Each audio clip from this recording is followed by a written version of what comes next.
Hi, welcome to day 17 of Tarot Combos. And I thought since Mr. Agador Spartacus is here joining us, well, we draw two tarot cards to discuss and feel into the energies, how they are interacting. I thought we could use the pause tarot. No, this isn't pause. This is Pause Tarot, P-A-W-S. It's all cats. So thank you for being here with us. He is a desk cat. He's been up here all afternoon. So let's see what energy is with us today. It's probably playful. Let's see. Okay, we have the King of Pentacles. This looks like you. Challenged by the Star. Okay, so the King of Pentacles is a king of like somebody who's confidence, and a lot of times people say it has to do with the ability, like your confidence in manifesting the abundance you seek in your material world, in your reality, in your lived life, like through your job, through your family. Like it's, I'm sorry, Agador, we need a little bit of space here. So it's, those are kind of the attributes of the king. It's a very grounded energy, very practical, very reason-filled. And it's, yeah, I think that's how I would summarize it, is like your confidence, because the kings have that sort of confident air about them. This is fire and earth energy, so it's somebody who doesn't just sit back in that laid back way, but they are very like, they're a go-getter and they know how to get it done. Okay, and then we have the challenge being the Star, which is like hope and wish fulfillment and like the fullest expression of something. Could be of self, it could be the fullest expression of that abundance or of your ability to bring about what you want in life. And so how does kind of that hope, it's almost like wishful thinking is getting in the way of practical, sustained, consistent effort toward your goals. So that's what I'm reading, the kind of the tension in between these two energies is just that. So that's a simple question to ask, I think. It might be a hard answer, but it's a simple question to say, where do you have some sort of wishful thinking that is, it kind of feels like bypassing reality in a way, like the lived, like the real reality of a situation. So if you're struggling financially, but you kind of don't want to look at, like you're kind of like not wanting to look at the reality of the situation and just hoping things get better. But something here is calling for you to just take little baby step, look at the thing, take a baby step toward it, toward planning, toward something that feels very grounded and logical that we kind of just don't want to do sometimes. And it's not just finances. I was just one example. It could be relationship. It could be family situations, anything in your lived reality, not just like your spiritual world, not just like your passion or creative projects, but something that's like really like in your lived reality. So in your sphere of influence in your daily life. So where might that hopefulness and wishfulness, and that's all good stuff, but where might it kind of tip more toward that, where something is saying, wait, you can have that. That's all good to have, like your North Star, like this is where I'm hoping for. I'm aiming. I want to get there.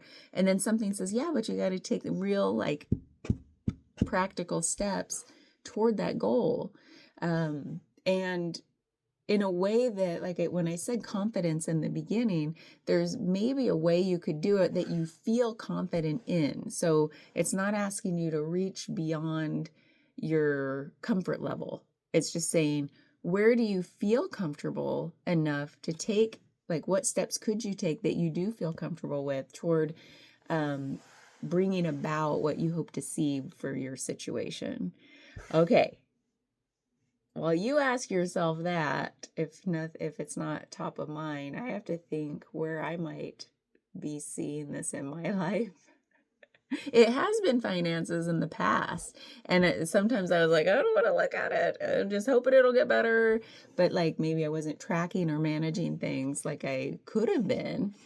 And then once I did, it was like, oh, well, that wasn't as bad as I thought. Just like doing my taxes, like it's that, ooh, I don't want to do it. I don't want to do it. And then I sit down for like an hour, and I'm like, oh, that wasn't so bad, you know. So definitely in the past, finances have been a thing that I was just like, I don't want to look at it. I just hope it gets better. And I have all these dreams that it'll be better. These days, Hagridor's right here. He's given us some space. What might I not want to be? What am I hoping gets better with that? Well, this year it's hard to say because I've actually done a lot of practical planning going into this year on things that I wasn't looking at. So it's hard to say right now. Let me pause and just really question that. He came back.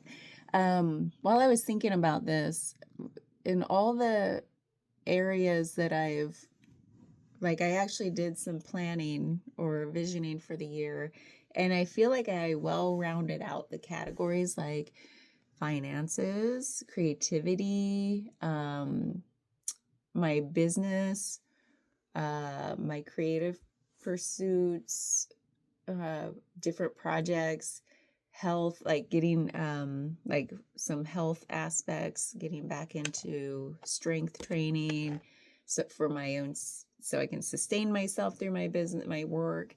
But the one thing, and I don't want to admit it, because it's one of those things that I feel like I am a little like, don't want to look at it, is certain like Western medicine. Like I'm like, yeah, I probably should go get some blood work done and just see where I am, because I haven't done any panels in like forever. I just do my own. I just go and pick my own and do them because I see I have this resistance to Western medicine, to our, in the US, our broken healthcare system. And I just get so, and so something is just wanting like, okay, I don't want to look at it. I'm just hoping everything's fine. Even I feel fine. It's just, I should probably take a little look-see and make sure I'm still like, now that I'm 10 years postmenopausal and all the things that are changing. So yeah, that's a little confessional time, is I should probably be a little more proactive given my family history with like different cancers and all the things. I don't want to look. But now that I've voiced it, I bet I'll do it. I know this year there's going to be some health insurance changes for me, so I'll be more likely to want to do it. Whereas like I'm paying too much right now. So that's my excuse.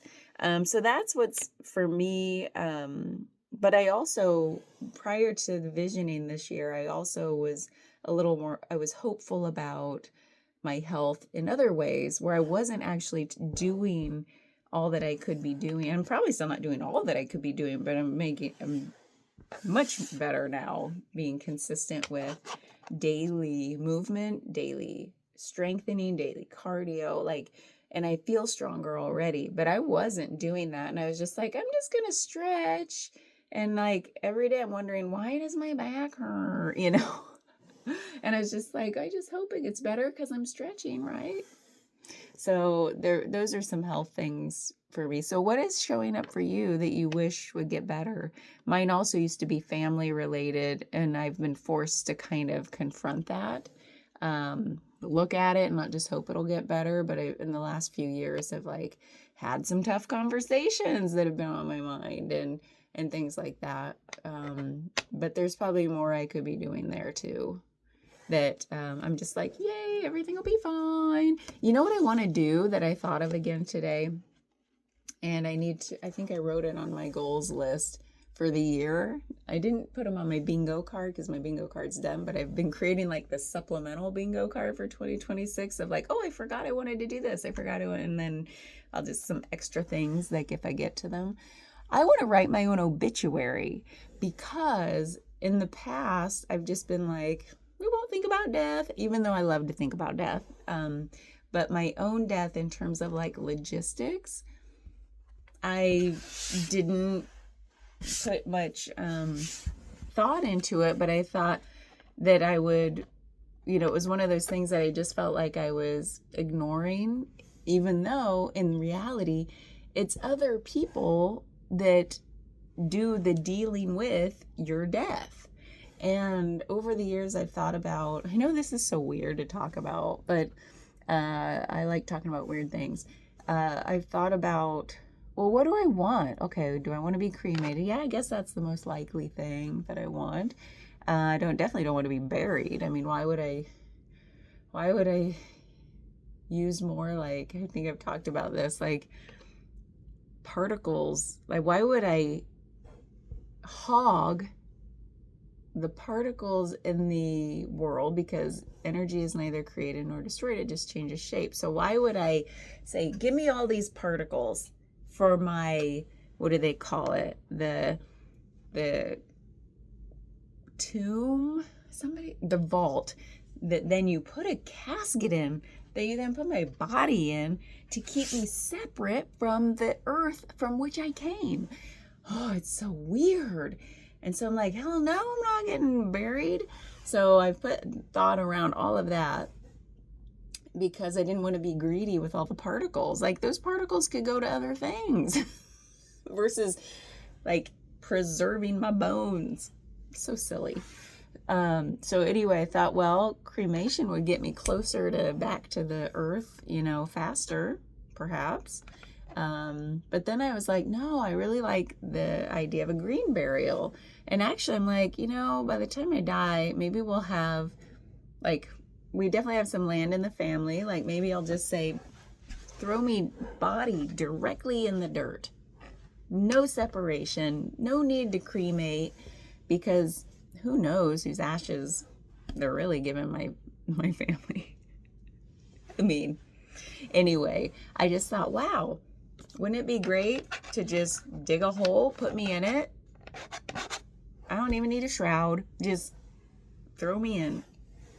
But anyway, what I was really thinking about was I want to write my obituary, because I read obituaries all the time, because that's the age I'm getting to, is like, oh, those people are about my parents' age.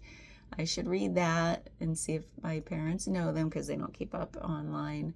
And then also, a lot of our friends are older, so I'm at that age where I read obituaries, and they are so sad in the way of just how sparse they are.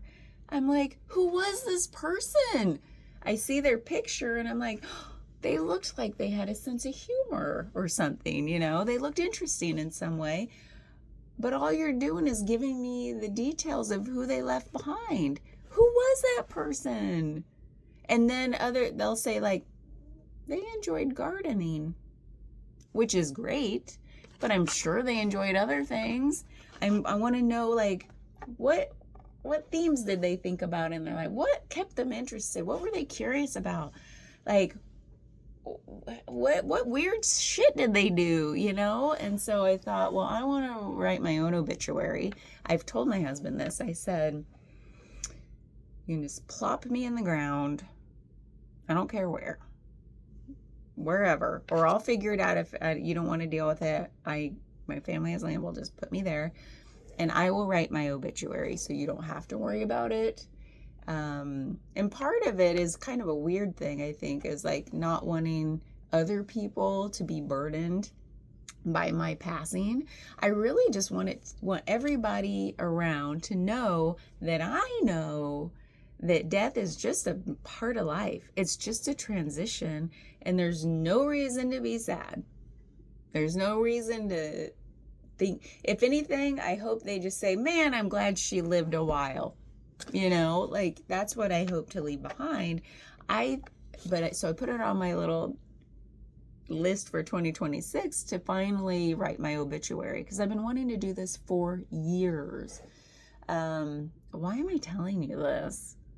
But anyway, I thought, you know, the people I interact with, like, first of all, an obituary is kind of a weird thing. Do we even need an obituary?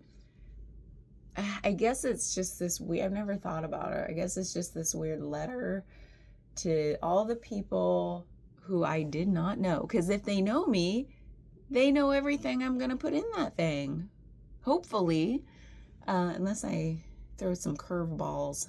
I probably put some weird shit in there just to make people laugh. And to tell them, like, all the thoughts I didn't share. Maybe I'll put all the stuff I never shared with people. That would be fun. But I figure, like, what is an obituary? It's just a, hey, FYI, this person transitioned. But it's like the people who know them will know, right? And if not, does it matter? Like, even when, like I said, when I'm reading people with obituaries, do I need to know they've passed if I haven't kept in touch close enough to like know firsthand or secondhand? So, food for thought. How do we get on this topic? I don't remember. It must have had something to do with this. So anyway, what might in your life be the thing where wishful thinking is keeping you from addressing just real practical, you know, steps toward your goal? I think that's ultimately the question. Very simple. Wishful thinking is a beautiful thing until it gets in the way, or just sort of like takes you to the land of, I don't want to deal. Or it's almost like that the thing that you apprehend, like the that feeling of apprehension, like, is worse than the actual thing. So if you're like worried about something happening, that worry feels so much worse than the thing actually happening 99% of the time. It's such a fact of life we deal with, isn't it? So it's like, it's almost like this isn't a card of worry, but it is when it's in the challenge spot. It's like that whole wishful thinking, on the underbelly of that wishful thinking, on the dark side, is like, there's a fear, like an apprehension, like, I don't want to look at it, I don't want to look at it, I don't want to do my taxes. And then you finally do it and you're like, oh, that wasn't so bad. And then you're like, okay, I'll just take one little baby step in that direction, and it will fuel you to be like, okay, I got this, I can do this, right? Okay. I still don't know how we got on the topic of obituaries.